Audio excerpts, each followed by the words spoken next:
우리나라에 축구하면서 보니까 꿈은 이루어진다 이러면서 아주 열심히 응원도 하고 그래가지고 월드컵에 4강전도 가고 이렇게 월드컵 우승 한 번도 안 했지만 4강에 갔다는 것만 해도 아주 그냥 온 국민이 얼마나 들떴는지 말이죠. 그랬습니다. 하나님은 요셉에게 꿈을 꾸게 해 주셨습니다. 그 꿈은 듣기 나름으로 아주 황당했습니다.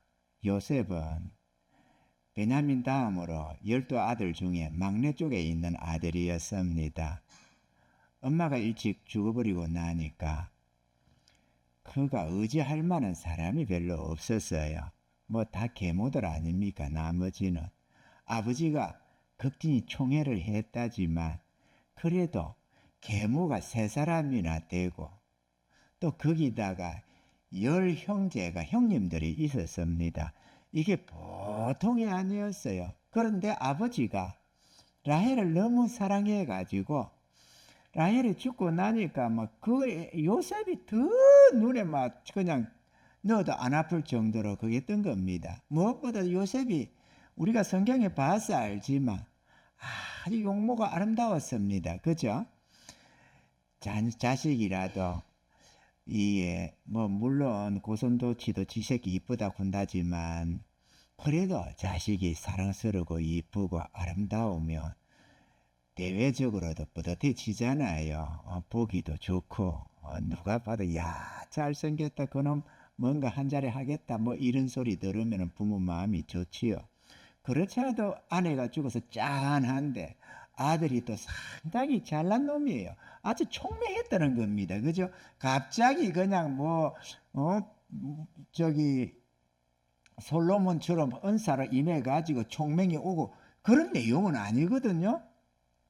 하나님을 믿고 하나님을 경외함 속에서 하나님의 지혜가 이 속에 있었던 겁니다. 할렐루야. 하나님이 신이 지혜를 준다잖아요. 그럼 우리가 하나님의 성령으로 말미암아야만 지혜가 생기는 겁니다. 그렇지 않으면 나 딴에는 지혜로운데 그게 인간적인 지혜라서 오히려 그게 어리석음이 되고 미련이 되고 우리에게 영광이 아니라 욕이 되기까지 한다는 사실입니다. 아멘이죠? 우리가 하늘의 지혜를 가져야만 합니다. 왜? 우리 하나님이 주는 영원한 지혜니까 말이죠. 그래서 이제 아버지가 더 이 요셉을 더 긍휼히 여기고 더 사랑을 하고 품에 안고 도니까 이 형님들이 너무 속상한 겁니다. 아니 어떻게 패내를 하냐 이런 생각이 들어가지고 자식들이 입장에서는 그렇죠. 너무 아버지가 요셉을 끼고 돌더라 이거죠. 뭐 베냐민이야 좀 그렇다 치더라도 요셉을 유독 끼고 돌았다는 겁니다. 그러니 패내 아니에요. 자식들 입장에서는. 아니 어느 자식은 자식 아니냐. 좀 동정하게 아버지가 대해줘야지. 왜 요셉만 끼고 돕니까? 이렇게. 그래 아버지한테는 차마 대들지 못하니까 요셉에 대해서 은사가 불평했던 겁니다. 아주 그냥 미워했더라 이렇게 말. 그럴지도 미움에 미움을 더하는 짓을 했는데 꿈까지 미운 꿈을 꾸네. 꿈까지. 그것도 뭐 지가 출세했다 그런 꿈이면 좀 나아요. 저거 형들이 지 앞에 자꾸 절을 한다네. 그러니 이게 얼마나 분통 터집니까 여러분. 좋게 생각할 때야 그래 너 뭐 한 자리 할 건가 보다. 그때 나 잊지 마라 이러겠지만은 미움에 대해서 은사가 불평한데 이게 이놈이 가는 꿈까지 미운 짓을 하니까 지리산 줍놈이 꽃갈로 모르 쓰고 이래도 내가 밉소한다더니만은 이런 짓을 하는 겁니다. 그러니 얼마나 이게 막 그냥 아버지 보기 그래서 뭐 차마 어쩌지는 못하지만 이게 얼마나 괘씸하겠어요. 그랬는데 아버지는 그걸 마음에 나무라면서도 마음에 뒀다라고 기록을 합니다. 처음에는 형들이 인사를 하듯 절을 하더니만 나중에는 아버지 엄마까지도 절을 하는 것을 꿈을 딱 꾸게 이 야곱이가 뭐 꿈 해몽의 딸이는 아니지만 딱 들어보니까 그 말이 그 말 아니에요. 그래서 아니 나와 내 형제들과 나와 내 모가 네 앞에가 절을 하겠느냐? 이놈아 꿈을 꾸더라도 뭐 그런 꿈을 꾸냐? 이렇게 나무랐지만은 그래도 마음에 뒀다고 그렇게 기록을 하네요. 그런데 문제는 그게 요셉이 어떻게 해서 꾼 꿈이 아니고 하나님이 그를 들어서서 앞으로 할 일을 나타내려고 꿈을 꾸게 했다는 것입니다. 그래서 우리는 꿈을 비전이라고도 말을 합니다. 아멘이죠? 황당한 그 꿈, 정말로 그 모든 가족들, 부모와 형제들까지 다 절을 하게 되는 그런 꿈을 꾼 그 황당하기까지 생각되는 그 꿈을 하나님은 차츰차츰 요셉의 일생을 통하여 이루어 가셨습니다. 우리 요셉의 꿈과 하나님의 성취라는 제목으로는 간간히 우리가 듣는 것이기 때문에 뭐 여기에서 뭐 많은 것을 다시 설명할 필요는 없으리라 생각합니다. 하나님은 당신이 꾸게 하신 꿈대로 이루어 가시는데 하나님께서 섭리로 그 꿈을 이루어 가신다 하는 것입니다. 우리는 모세를 통해서도 볼 수가 있고 이 요셉을 통해서도 볼 수가 있습니다. 꿈은 하나님이 꾸게 하신 꿈은 하나님이 직접 이루어 가신다 하는 것을 오늘 우리가 생각해 보고자 하는 대목입니다. 꿈을 이루시는 하나님. 아멘이죠. 우리가 꿈을 꿨는데 하나님이 이루신다기보다는 하나님이 믿음 안에서 꾸게 한 그 꿈을 하나님이 이루어가게 하신다라는 것입니다. 그 꿈을 이루어 가시는데 하나님이 섭리로 이루어 가시더라. 자연적인 이런 섭리 속에서 이루어 가신다는 거죠. 저절로 보면은 형제들의 시기로 노예로 팔려가게 됩니다. 그의 나이 한 17살, 18살 이 무렵의 말이죠. 상고들에게 은 20개에 팔려갔습니다. 20살 이하로는 은 20개거든요. 그러니까 20살 이하였기 때문에 그의 인물됨됨이 그런 것이 아니라 그냥 통상적인 금액으로 팔려갔던 겁니다. 그리고 뭐 그렇게 형제들도 따주고 싶지 않아서 아니 아저씨 저기 사장님 얘 보세요. 얘가 얼마나 총명하게 생겨서 얘는 더 받아도 돼요. 이렇게 뭐 거래를 할 마음이 별로 없어. 얼른 눈에서 치워버리고 양심을 들어야 되잖아요. 형제가 팔아먹는데 그걸 가지고 한 푼 더 받겠다고 좀 더 주세요. 20개, 25개 주세요. 뭐 어떻게 주세요. 이렇게 흥정할 처지가 없었어. 그냥 얼른 통상대로 팔아서 그냥 보내버린 겁니다. 왜? 나중에 보면 알지만은 요셉이가 애걸복걸 했거든. 형 잘못해서 나 좀 도와줘. 나 팔지 마라. 형 나 좀 살려줘. 이렇게 애걸복걸 했다고 자기들 입으로 고백을 하고 있잖아요. 애걸복걸 할 때 우리가 눈을 감아버렸다. 그래서 하나님이 우리에게 지금 죄를 묻는 거다. 이렇게 말하는 대목에서 요셉이가 얼마나 형들을 바짓가랑이를 잡고 형 내 잘못한 거 있더라도 날 용서해줘요. 형님 나 팔지 말아줘요. 이렇게 애걸복걸 했더니 얼마나 불확실합니까? 노비로 팔리는데 그것도 돈 많은 아버지 밑에서 총애를 받고 수많은 노비들을 거느린 도련님이 노비로 지금 팔려가는 것 아니에요. 죽이면 죽이고 얻어 때리면 얻어 맞고 남의 재산으로 팔려가는 중 아닙니까? 얼마나 절망스럽겠어요 여러분. 그래서 미디안 상고에 팔려서 보디발 장군에게로 팔려나갔습니다. 노비를 많이 둔 노비 몇 명을 둔 어들 집에 노비로 팔려간 게 아니라 노비가 수백 수천 명이 있는 그 애굽의 권세자의 집으로 팔려갔습니다. 이것도 하나님이 그를 통해서 이루고자 하는 과정이었다. 섭리였다는 겁니다. 지혜롭고 성실한 이 요셉은 하나님이 함께 하셔서 형통한 자가 되었는데요. 성경에 보면 계속해서 하나님이 그와 함께 하심으로 형통케 했더라. 형통케 했더라. 자꾸 그러는 겁니다. 아니 노비로 팔려갔는데 무슨 형통입니까? 많은 현재 이 되어진 상황이 문제가 아니고 하나님이 그와 함께 하시는 것이 형통인 줄로 믿으시기를 바랍니다. 아멘이죠?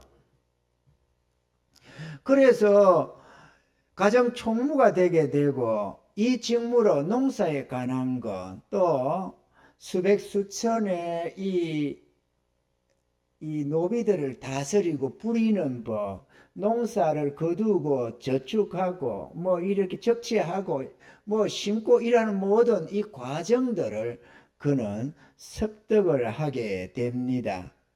이게 바로 하나님이 요셉을 이 총리로 쓰시려고 애굽으로 유학길을 보낸 거예요. 요셉은 모르고 형들도 모르고 시기로 뭐로 섭리 속에서 애굽을 팔려갔지만 하나님은 요셉을 유학길에 올린 겁니다. 가나안 땅에 있어가지고야 농사를 뭘로 알겠어요? 목축업이 전부인데. 그러니 뭐 전혀 농사의 관계는 없지요. 그러나 하나님이 쓰시려는 거는 7년 풍년과 7년 기근을 통해서 만백성을 살리려고 한 것 아닙니까? 그러니 농사를 배워야 되니까 유학을 보내야 되는데 아니 그게 되겠어요? 갈아푼다고? 그러니까 섭리 속에서 지금 보내는 겁니다. 우리가 억울한 일을 당해도 우리가 믿음 안에서 살아가면 우리가 주의 뜻 가운데서만 살면 그 모든 것이 우리를 합력하여 선을 이루는 방편이 된다는 사실입니다. 아멘이죠? 선을 행하다가 낙심하지 마시기 바랍니다. 그거는 언제나 선한 결과를 내게 되어져 있습니다. 그래서 이 성실하고 지혜로운 이 요셉, 하나님이 그와 함께 하셔서 형통케 하는 것을 가만히 지켜보던 이 보디발 장군이 그를 가정 총무로 세웠습니다. 그 수많은 먼저된 노비들이 많고 이런저런 사람들이 있을 것이었습니다. 아주 그냥 걸걸한 목소리로 하인들을 때리잡는 그런 사람들도 있었을 것이고 다양한 실력파들이 있었겠는데 이 어린 별볼 없는 이 20몇 살 되는 이 요셉이 가정 총무가 되었어요.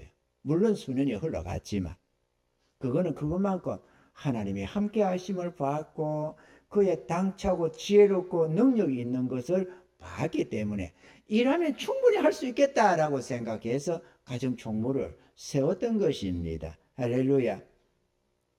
이때가 되니까 요셉은 뭔가 꿈이 이루어지나 이런 생각도 했었을지도 모릅니다. 그렇지만 앵걸 보디발 장군의 유혹과 그의 원한이 겹쳐서 요셉이 이 감옥으로 또 끌려가게 됩니다. 너무도 억울하게 옥살이로 들어갔습니다만은 그것은 감옥 생활을 통해서 애국 왕실의 법도를 배우는 과외였어. 과외 학원이었습니다. 그 감옥이 말이죠. 그러니 우리가 뭐 이런저런 일로 억울하다 피해다 이러겠지만 꼭 그것도 아니더라. 하나님 안에서는. 아멘이죠? 하나님이 우리를 전반적으로 우리를 주장하고 계시고 가는 이상 우리가 하나님의 소유된 백성으로 살고 있는 이상 뭔가 내 생각과 다르다고 뭔가 잘못됐다고 그게 안 좋은 것이 아니라는 것을 우리가 알아야 합니다. 우리가 정말로 주의해서 봐야 할 것은 나의 행적 속에 하나님이 함께 하느냐 이게 보는 게 중요합니다. 일이 잘 되느냐 안 되느냐가 아니라 하나님이 나와 함께 하느냐 하나님의 함께하는 표적이 있느냐 이게 중요하다는 것입니다. 내가 하나님의 뜻 안에서 사느냐 이게 중요한 겁니다. 두 간원장이 하룻밤에 몽조에 있는 꿈을 꿨습니다. 당연히 하나님 주신 꿈이었습니다. 그리고 두 간원장이 감옥에 갇혀서 그것이 요셉을 만나고 꿈을 꾸게 되고 또 그 꿈을 해석하게 할 수 있도록 지혜를 주신 이도 하나님이셨고 정한 때까지 술 맡은 간원장이 그렇게 철저하게 다짐을 해놓고는 요셉을 까마득히 이태 동안 잊었다는 것도 기적에 가까운 하나님의 섭리였습니다. 바로 왕이 장래 일을 생각하다가 꿈을 꾼 것도 하나님이 꾸게 하셨고 때가 되어서 술 맡은 간원장이 요셉을 기억해낸 것도 하나님이 이루신 섭리 속에 있었던 일들입니다. 아멘이죠. 그 꿈을 듣고 해석하고 대비책, 방책까지도 낼 수 있도록 하시니 이것도 하나님의 지혜였습니다.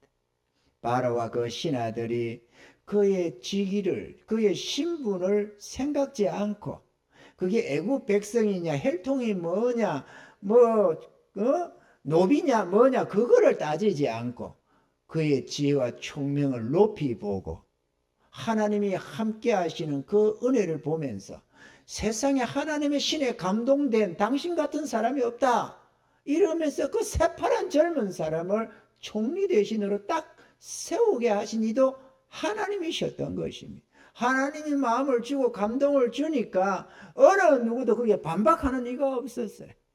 그렇게 하도록 하나님이 섭리 속에서 역사해 주셨으니까 말이죠.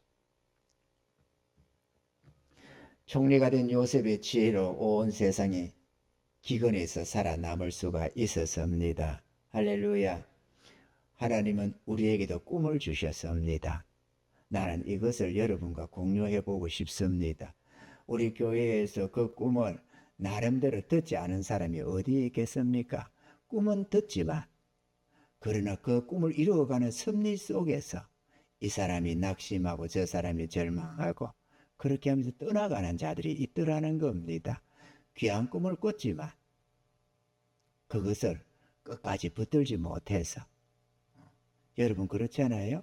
뭡니까? 부흥에 관한 꿈입니다. 이거는 하나님이 주신 꿈이지 내가 꾼 꿈이 아닙니다.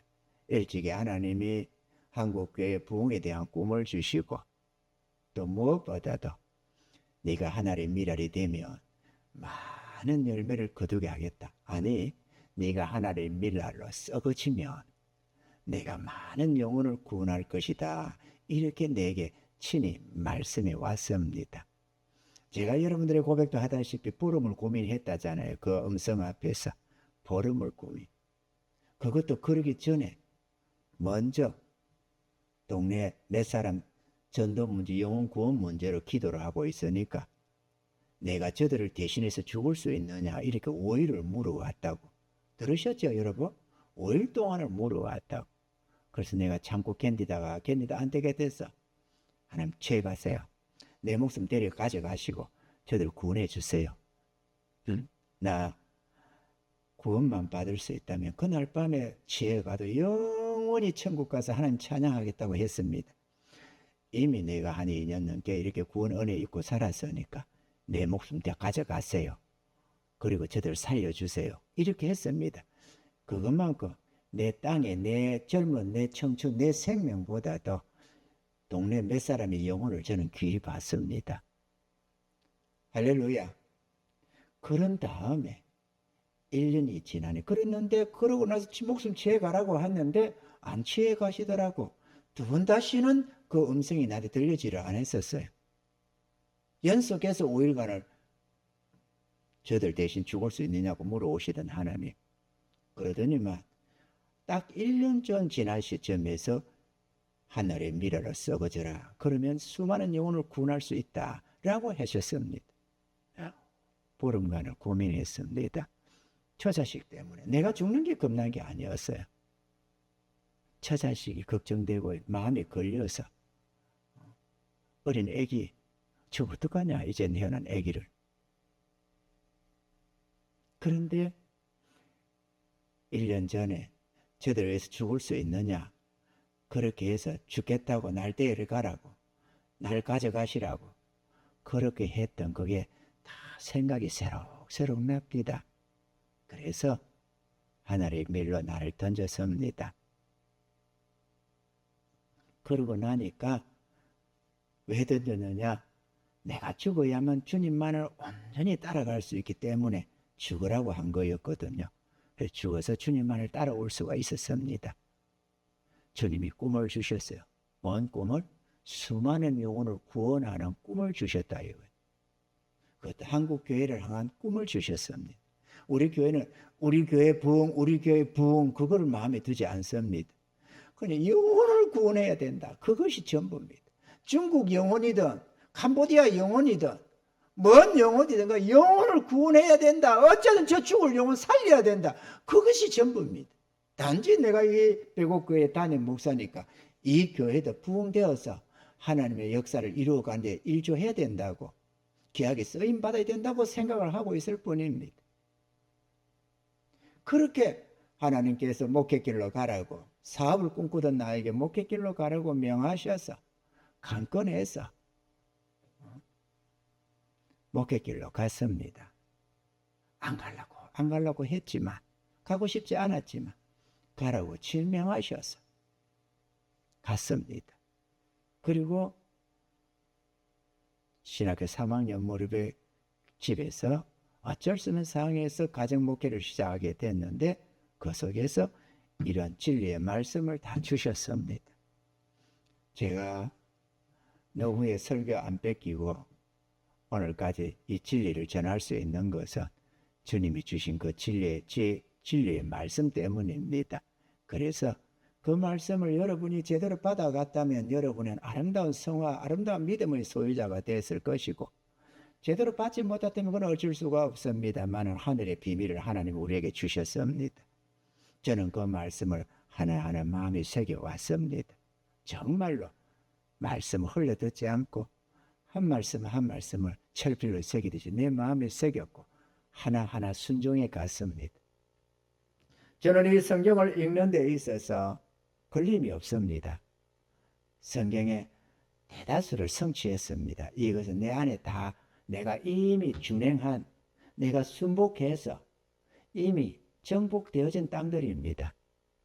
그래서 걸림이 없습니다. 하나님의 뜻에 걸린다는 것은 아직 정복되지 않은 땅이 있다는 뜻입니다. 아멘이죠? 내가 순종하고 난 뒤에 내가 이미 정복한 땅은 절대로 걸림이 없습니다. 여러분이 하나님의 뜻 앞에서 걸림이 있다. 그러면 여러분이 지금 정복이 안 된 땅이 많다는 겁니다. 불모지가 그만큼 많다는 것이고 가라지와 엉겅퀴가 그 정도 많다는 것입니다. 하나님의 말씀이 악해서가 아니고 하나님의 말씀이 너무 가혹해서가 아니라 내가 온전치 못해서 그렇다는 것을 우리는 인정을 해야 되는 줄로 믿습니다. 하나님은 꿈을 이루어 가시는 데 있어서 섭리하시는 그런 기간들이 필요합니다. 준비시키는 기간. 하나님이 역사하시는 어떤 것이 아니라 그 꿈을 성취시키기 위해서 우리가 준비되어야 할 시간들이 필요하다는 겁니다. 요셉을 준비시키듯이, 모세를 준비시키듯이 하나님은 우리를 준비시키는데도 시간이 필요한 겁니다. 여러분, 내가 기대한 대로 꿈이 이루어지지 않는다고 너무 낙심할 내용이 아닙니다. 요셉이 그것을 정확하게 보여줍니다. 기대 밖으로 노비로 팔려갔지만 그게 하나님의 뜻이 잘못되는 것이 아니었습니다. 가정 총무로 발탁되어서 그 수백 수천의 사람들 속에서 두각을 나타냈지만 다시 보디발 장군 아내의 이 모함과 그의 원한으로 너 죽으라 이래가지고 저놈 저건 죽는 게 낫겠다 이렇게 해서 했지만 하나님이 간섭해서 죽지는 않았고 감옥으로 들어갔습니다. 완전히 곤두박질 치는 것처럼 보였습니다. 그렇지만 여러분, 그의 상황이 곤두박질 친 거고 그의 환경이 곤두박질 친 거지, 요셉이 그간에 갖춰온 믿음이나 지혜, 그의 무슨 능력, 경험, 인격, 꿈 이런 것들이 곤두박질 친 게 아닙니다. 아멘이죠? 요셉은 어디까지나 요셉이었습니다. 단지 이런 환경에 있다가 이런 환경으로 다시 다른 과목을 공부하기 위해서 내려간, 다른 과목 공부를 위해서 옮겨간 것이지, 그죠? 물론 뭐 이 정도 종기함이 있었으면 저 정도 종기함으로 옮겨가면 수평을 옮겨가든지 좀 더 종기케 옮겨간다면 누가 뭐 말을 하겠어요. 그런데 꼬꾸라지듯이 전락하니까 지금 문제가 생긴 것 아니에요. 그렇지만 그거는 환경이지 그 사람은 아니었다는 겁니다. 우리도 마찬가지입니다. 여러분, 우리 교회가 성도는 지난해보다 더 빠졌습니다. 재정도 줄어들었습니다. 그러면 꼬꾸라진 것처럼 보이지만 이게 뭐야? 장목사님, 목사님 뭐 부흥한다더니만 이게 뭡니까? 이게 진짜 부흥입니까? 이러겠지만 환경이 그런 것이 우리의 인격이나 우리의 성화, 우리의 믿음, 우리의 헌신이 바뀌어진 게 아닙니다. 그게 탈이 생긴 게 아닙니다. 우리는 그대로 우리입니다. 아멘이죠? 그동안에 가진 경험들이 사라집니까? 경험이 안 사라집니다. 그동안에 이렇게 당한 시련이 사라집니까? 시련이 없어지는 게 아닙니다. 그 안에 가졌던 정결한 믿음이 사라집니까? 아닙니다. 그게 사라진 게 아니에요. 환경이 달라진 겁니다. 또 다른 무언가를 이루려고 하는 하나님의 섭리일 뿐입니다. 우리는 그걸 모릅니다. 일어나서 결과적으로 뒤돌아볼 때만 그래서 그랬구나 이렇게 알 뿐이지 우리는 모릅니다. 우리가 이곳으로 올 때도 이렇게 오게 되게 된 그 원리를 하나님의 뜻을 깨닫게 된 것도 그의 성도 매치가 자꾸 하나님 복 주세요 복 주세요 하면서 헌금 봉투다가 뭐 이렇게 좀 해주세요 저렇게 해주셔서 헌금 몇 푼 넣어가지고 계속 이렇게 예물로 드리길래 내가 그게 심령이 마음이 상해서 그랬어요. 하나님이 복을 말씀 주는데 그걸 하나도 안 받아들이고 자기들 원하는 대로 복을 달라고 자꾸 적어내는 거예요. 그것도 한 달 두 달도 아니고. 그러니 목회자가 얼마나 답답해요. 복 받으라고 주면 하나도 안 받아. 하나님 말씀의 복을. 아니 복을 준다는데도 안 받는데요. 그거는 싫대. 자기들이 원하는 복을 내놔라 이거예요. 여러분 어떻습니까? 하나님 주는 복 받고 싶지 않아요? 하나님 주는 복을 받으려면 하나님 말씀을 받아들여야지. 이러면 내가 복되게 한다. 이러면 형통케 한다. 이러면 내가 축복한다. 그러면 그걸 받아야 될 것 아니에요. 근데 그거는 안 받고 내 원하는 대로 이렇게 해주세요. 저렇게 해주세요. 하나님 날 버리셨나요? 왜 나를 잊으셨나요? 이렇게 하면 안 된다고 그거죠. 하나님을 받아야지. 아멘이죠. 그게 답답했습니다. 그래서 하룻밤에는 하나님 저 좀 보세요. 내가 정말 그랬습니다. 뭐 이름을 안 들었지만 내가 저 좀 보세요 하면 내 머릿속에 누구를 말하는지 주님 알고 계실 것 아니에요. 주님 저 좀 보세요. 아니 하나님이 그렇게 복 받으라고 해도 주님 그 복은 마다하고 자기들 좋을 대로 복을 달라고 저러는 거 좀 보세요. 하나님 저 어떻게 하면 좋아요. 이렇게 탄식을 하고 있다 보니까 문득 내가 생각이 나더라고. 혹시 나도 부흥을 꿈꾸면서 하나님의 뜻이 있는데 계획의 뜻이 있는데 그거를 모르고 내가 원하는 방법으로 부흥을 달라고 지금 혹시 그러는 것 아닌가? 이런 생각이 들더라고. 그래서 내가 물어보기로 했죠. 뭔가 문제가 생겼다 싶으면 물어봐야 되잖아요. 정도는 물어봐야 됩니다, 여러분. 그래서 내가 물어봤죠. 하나님, 주님, 혹시 나도 저들처럼 그렇나요? 혹시 하나님의 부흥이 다른 방법이 있는데 내가 잘 이해를 못하고 자꾸 내가 꿈꾸는 그 방향으로 하나님이 부흥 줄 거라고 믿고 내가 그걸 고집하고 있나요? 하나님 그러면 부흥을 어떻게 해야 되나요? 어떻게 하면 부흥되나요? 이렇게 물었던 겁니다. 그래서 받은 응답 중에 두 가지를 받은 응답 중에 하나가 물고기 많은 데로 가라 그러셨다니까. 그래서 우리가 여기 온 것 아니에요. 아멘이죠? 하나님이 함께하는 표적은 계속 있어 왔습니다. 우리끼리 그냥 할 수 있다 이러면서 온 게 아니고 그분이 친히 하나하나 인도해 왔다는 겁니다. 그리고 오늘 이르기까지 하나님이 하신 것이지. 여러분 교회 학장도 여러분 나름대로 이렇게 생각하는 이들 있을 겁니다. 아니 우리 목사님은 열심히 너무 지나친 것 아니냐. 아니 성도가 늘어나면서 필요에 따라서 확장하면 될 거를 뭐 한다고 저렇게 미리 돈 들여가면서 저렇게 확장하냐. 사람도 몇 안 되는데 부흥되는 거 가면서 하면 그게 지혜지. 뭐라고 저렇게까지 하나. 그렇게 하는 사람도 있을 것 아니에요? 여러분은 그런 생각 혹시 안 하셨나요? 그럼 그게 내 생각이었습니까? 하나님이 뜻을 주시니까 하는 거지. 종놈이 뭔 그게 있어요. 주님 뜻 주시면 한다니까. 에이 그런 뜻이 어디 있나. 그러면 안 돼요. 뜻을 못 받는 거는 성도들 여러분이지 내가 왜 못 받는다고 생각을 해요?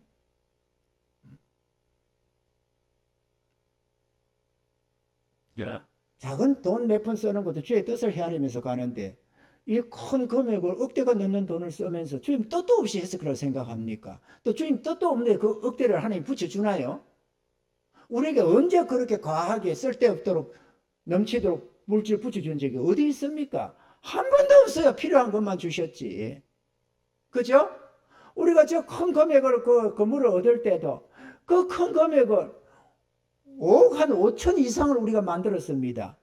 그런데도 그게 단돈 100만 원도 여유를 안 줬다니까. 그 돈 딱 줬어요. 남음도 없고 부족함도 없이 딱 그거 줬다니까.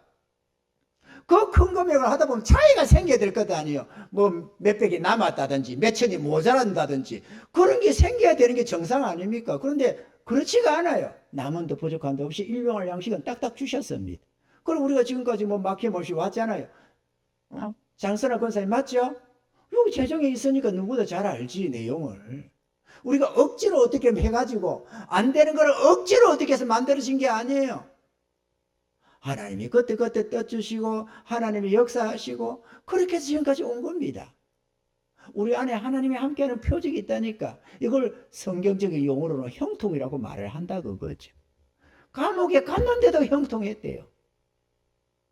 남들이 볼 때는 저럼 이제 끝난 인생이야 그렇게 했겠는데 그런데 형통이래요. 형통. 이번에 우리가 구정 무렵에 우리 시흥시 연합회를 위해서 돈을 좀 썼지 않겠어요. 그때는 이미 우리 교회 재정이 절박해진 때였습니다. 그렇지만 있는 거 털어서 했습니다. 왜? 주님이 뜻을 주셨으니까. 주님의 뜻을 이루는 게 우리의 삶이잖아요.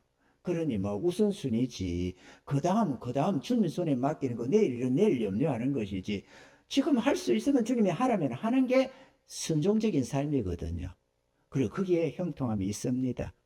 그랬더니만 지금 우리 교회는 답답할수록 답답한 것 같은데 탄식스러운데 이 시흥시 기독교 연합회 안에서는 아름답게 지금 드러내고 있어요. 하나님께서.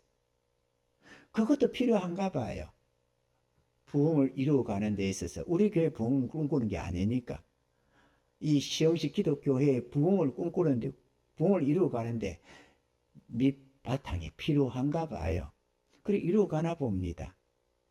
아름답게 됩니다. 지금 얼마나 아름다운지 몰라요. 왜 그렇게 됐어요?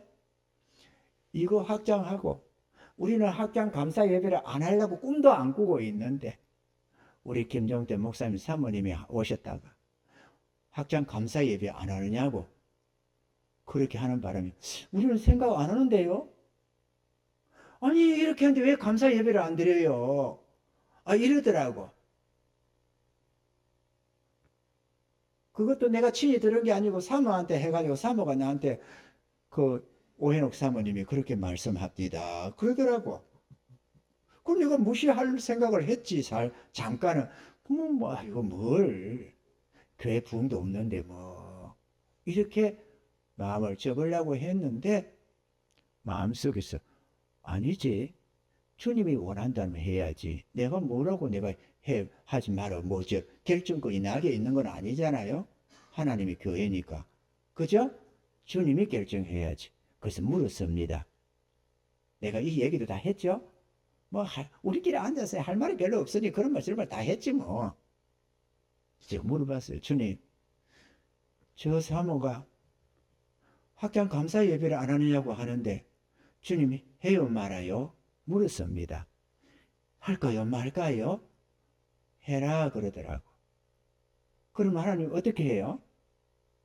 확장 감사를 우리끼리 할까요? 감사합니다 하고 우리가 예배 드리면서 주일날 뭐든 이런 날 봐서 우리 교회 안에서만 하나님 감사합니다 하고 감사 예배를 가볍게 드릴까요? 총회적으로 드릴까요? 이렇게 내가 물었습니다. 그럴 때면 시흥시 연합으로 드리라 하더라고. 확장해서 연합으로 드리라 그러시더라고. 그래서 내가 불러드린 거 아닙니까? 시흥시 기독교 이쪽에도 종연합회도 부르고 우리 서구연합회에서도 부르고 우리 총회도 부르고 그래 한 겁니다.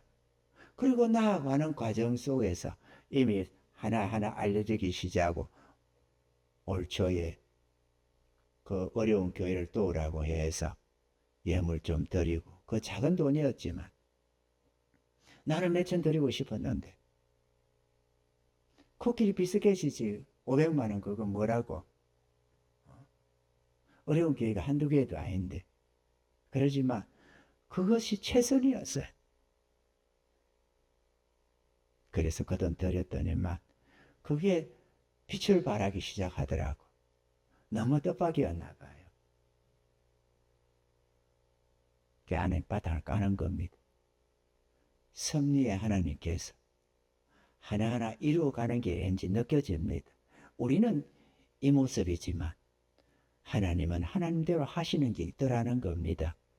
여러분이 시흥시 기독교회에서 여러분 잘 몰라서 그래요. 지금 우리 교회가 어떻게 서서히 드러나고 있는 거를.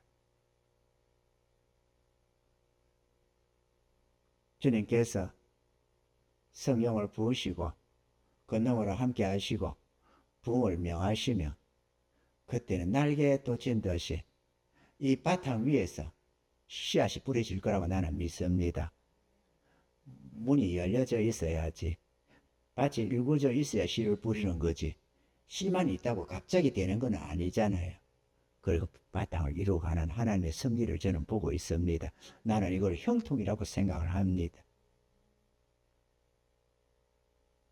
사랑하는 성도 여러분, 주의 섭리에 믿음으로 맡길 수 있어야 합니다. 우리가 어떻게 이런 환경 싫다고 고개짓 한다고 환경이 바뀌어지는 게 아닙니다. 주의 뜻에 순복하면서 믿음으로 나아가면 주님께서 하나하나 이루어갈 줄로 믿습니다. 할렐루야. 우리 하나님은 인생이 아니시니 시건치 않으시고 인자가 아니시니 후회가 없도다. 그렇게 했습니다. 어찌 그 말씀하신 바를 행치 않으시며 하신 말씀을 실행치 않으시랴. 민수기 23장 19절에 그렇게 기록을 하고 있습니다. 하나님은 인생이 아니니까 번복하는 게 없다는 거죠. 시건하는 법이 없다. 하나님의 뜻을 주시면 반드시 이루신다. 이게 하나님의 뜻입니다. 아멘이죠? 뜻을 주시고 부흥을 하려면은 신도시로 가라고 하시고 이렇게 준비를 시키신 하나님이 시건해서 나 그때 실수해서 절대로 그러지는 않는다는 겁니다. 우리는 실수하지만 하나님은 실수를 안 합니다. 하나님은 뭐든지 원하는 대로 이루시는 전능의 하나님이심을 우리는 믿습니다. 요셉의 꿈도 모세의 꿈도 하나님이 이루어 가셨습니다. 꿈은 하나님이 이루시는 것입니다.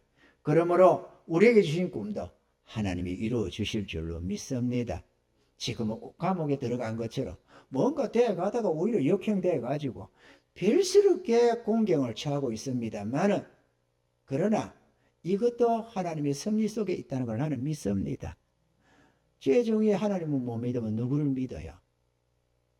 아멘이죠? 주의 백성이 하나님을 못 믿으면 누구를 믿어요? 교회의 일꾼된 자들이 하나님을 못 믿으면 누구를 믿어요?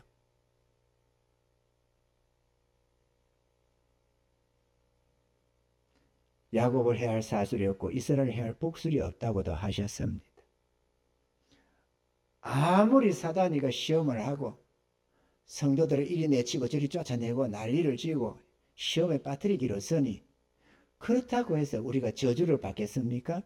전능자가 지켜주셔서 그런 시련들까지도 우리를 아름답게 하고 변화시키고 인내케 하고 정금 같은 믿음으로 만들어내는 도구로 쓴다는 사실을 믿으시기를 바랍니다. 베드로전서 5장 6절로 7절에는 그러므로 하나님의 능하신 손 아래서 겸손하라. 때가 되면 너희를 높이시리라. 너희 염려를 다 주께 맡겨버리라. 이는 제가 너희를 권고하심이니라 그랬습니다. 때가 되면 주님이 높여주실 줄로 믿습니다. 할렐루야. 다만 우리에게 주신 뜻이 있을 때는 순종합시다. 우리에게 주님이 요구하는 것은 우리가 순종을 하고 주의 뜻은 우리가 순복하면서 주님의 역사를 기다려야지. 주님이 하실 것을 안 해준다고 내게 명하신 것을 우리가 저버려가지고는 불순종의 모습으로는 절대로 하나님께 쓰임을 받을래야 받을 수가 없습니다. 아멘이죠? 요셉도 그랬습니다. 끝까지 이거 잘못하면 큰일 나겠다라는 걸 알면서도 끝까지 믿음을 지키면서 젊은 혈기왕성한 청년이 그 장군의 아내의 그 끈질긴 유혹을 뿌리쳤습니다. 그거는 그의 믿음이고 그의 충성이었고 주님이 주신 뜻에 순복했던 모습입니다. 그러므로 우리도 주님의 지시를 따라가야 합니다. 힘이 없기 때문에 전도가 안 된다고 했습니다. 우리는 그걸 기억해 둬야 하고, 우리는 목회자에게 주신 것이 여러분과 공유가 돼야 될 줄로 믿습니다. 그죠? 카톡방에 올리면 공유를 하듯이 우리도 공유해야 합니다. 지금 부정선거 그것 때문에 사전투표제 없애자 그래가지고 청원 지금 막바지를 받고 있습니다. 여러분도 국민청원에 들어가셔서 이 사전투표제가 부정선거를 저지르는 제일 중심축이거든요. 사전투표 없애자. 그게 여러분도 마음이 간다면 동의해 주시기 바랍니다. 사전투표 없애고 현장 이게 수개표로 하자. 그게 청원이 올라와 있거든요. 그것도 따라줘야죠. 국민들이 동의를 해줘야 힘을 얻지. 먹고 사는 건 내도 신경 쓰기 싫은데 그런 소리를 하면은 별 수 없이 잘못된 정치 아래서 우리는 고통을 당할 수밖에 없습니다. 그러므로 여러분들이 하더라도 이런 거리를 뛰쳐나가서 막 그냥 하루를 힘들게 싸우는 건 아니잖아요. 지금 얼마나 많은 사람이 거리로 나가는데도 우리는 조용히 있잖아요. 그러면 이런 거라도 손가락 까닥까닥 해서라도 국민청원에 나 동의한다. 사전투표제 없애야 된다. 수개표 해야 된다. 이렇게 자동개표가 안 된다.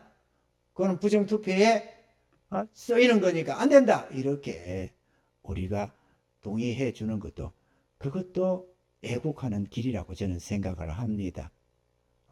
할 수 있기를 바랍니다. 우리가 힘이 없어서 전도가 안 된다고 했습니다. 그러니까 우리가 기도하면서 주님을 앙망해서 새 힘을 얻어가야 합니다. 그리고 얼마 전에 제가 얘기했습니다만 부흥을 하려면 인사를 해라 그랬습니다. 저는 부담이 되지만 고백하는 말이지만 아무 사람이야. 나 모르는 사람이지만 생전 처음 보는 사람이지만 준비를 하는 거예요. 엘리베이터가 문이 딱 열리려고 하면 마음이 준비를 합니다. 누가 탔든지 간에 인사를 하리라 이러면서. 이게 쉽지가 않아요. 내가 내 성격이잖아요. 잘 안 된다니까. 오랫동안 안 하다 보니까. 그러다 보니까 그러면 안녕하세요. 갑자기 탁 도는데 화장실 탁 가도 턱 살을 맞추면 이렇게 되지만은 그대로도 어떻게든 해보려고 안녕하세요. 운동 많이 하셨어요? 그래 해보는 거예요. 근데 이게 전부 내 안에 벽이 무너집니다. 내 안에 벽이 있더라니까. 교회가 담을 쌓고 있다니까 세상을 향해서. 우리 안에 담들이 있어요. 그거는 인사로 무너집니다. 아멘이시죠? 해보면 압니다. 주님이 하라고 할 때는 어련히 그게 필요하니까 하락했겠지. 한 1년 동안, 1, 2년 동안에 몇 번 했다니까. 나한테 주님이 뜻을 주는데 내가 무식을 했다니까. 내가 이렇게 무시 아닌 무식, 잊어버리라고. 이러면서 그냥 흘렸는데 이번에는 도대체가 안 되게 돼서 내가 순종하기로 했습니다. 그래갖고 잘 안 되지만 하는 거예요. 또 어떨 때는 안 돼가지고 안 되는데도 보면은 같이 사무란 장로님 같이 하다 보면 장로님 안녕하세요. 사무 뒤에 오다가 안녕하세요. 그럼 나는 아무 소리 못하고 이럴 때가 한두 번이 아니지만 어쩌겠어요. 그래도 용기를 내서 한 번 하고 두 번 하고 내 안에 담이 무너진다는 걸 느낍니다. 내 안에 담이 있더라니까. 저들이 교회를 어떻게 하는 게 아니고 담을 쌓는 게 문제가 아니고 우리 안에도 담이 있더라니까요. 동의하십니까? 인사합시다. 예수 믿으라는 말 안 해도 괜찮아요. 그냥 인사. 안녕하세요. 따뜻한 봄날이 됐습니다. 굿모닝입니다. 이러면서 말이죠. 이렇게 살살 하면 되잖아요. 한 번 하고 두 번 하면 마음은 열려집니다. 하나님이 하라고 할 때는 뭔가 있겠지. 그러니까 따라 하면 되겠지요.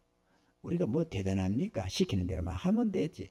그러면 불충성했다는 소리는 안 들을 것도 아니에요. 순종해서 하나 따다 보면 때가 되면 주님이 이루어 가실 겁니다. 그러면 언제 이런 일이 있었느냐 할 정도로 한순간에 총리 대신이 되듯이 한순간에 누가 합니까? 한순간에도 부흥을 이루고 정신없이 하나의 복음 전한 날에 올런지도 누가 알아요? 그렇게 하겠다고 하셨으니까 하겠지. 저는 그걸 믿습니다. 우리는 약하지만 나는 약하지만 주님은 능력이 한이 없고 지혜가 한이 없으셔서 당신이 말씀하신 대로 뜻하신 대로 꾸게 하신 꿈대로 반드시 이루실 것을 나는 믿습니다.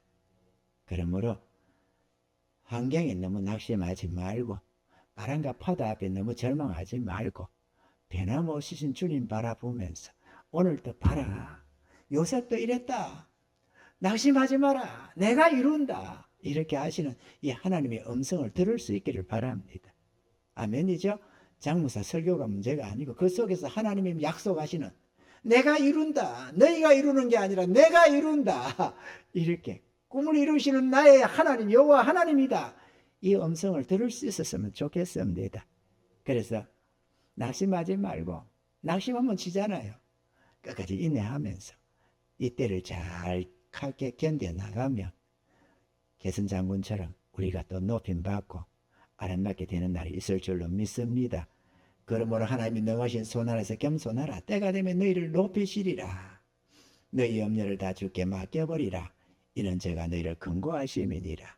그리고 때가 되면 우리는 천국에 들어갈 겁니다. 주님이 주신 꿈대로 말이죠. 그죠? 구원의 꿈, 천국에 대한 꿈, 이것도 하나님이 반드시 이루어 주실 것입니다. 이런 은혜자들이 다 되기를 바라고 새로운 한 주도 주의 은혜 안에서 승리해 가시길 주님 축원합니다.